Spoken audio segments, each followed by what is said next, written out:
Alberta is backing a new pipeline to the BC coast, spending $14 million to rally support, figure out a route, and write an application. The goal to move 1 million barrels of bitumen a day to Asia. The problems? A federal oil tanker ban is still in place, and no private company has yet committed any of its own cash. But if you're asking me if I'm prepared to spend $34 billion on a government-funded pipeline, the answer is no.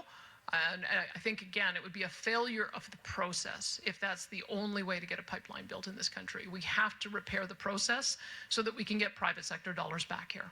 The government wants the pipeline to run from Alberta to a port at either Prince Rupert or Kitimat to the south of it.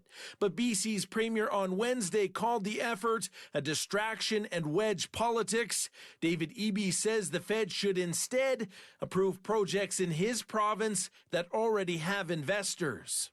Premier Smith continues to advance a project that is entirely taxpayer funded, has no private sector proponent, is not a real project, and is incredibly alarming to British Columbians, including First Nations along the coast. But Alberta is promising to consult with stakeholders along the way, including in BC. The Premier saying she supports many of the projects that Eby spoke about. I think we've got a lot of common ground to start from. And I think as we continue on and build the relationships that will be able to, I hope, win him over. The province's new advisory board includes First Nations and Métis leaders, and the government says an Indigenous equity stake is likely. The last time a northern BC pipeline was proposed, Northern Gateway, it was met with fierce opposition from Indigenous communities. The government insists they've learned from that. The key piece of advice was to pick up the phone, go to the community, meet people where they're at, and tell them what it is that you hope to do, and really listen to their concerns and do whatever you can to alleviate or mitigate.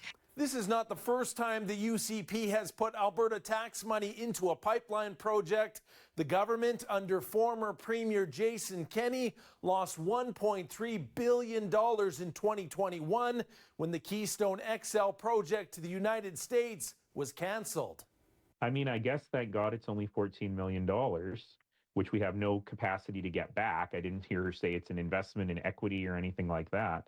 But man, I'd rather that $14 million go into classrooms today. But the Premier is moving forward, insisting Alberta's oil is in demand in countries like Japan, South Korea, China, and India.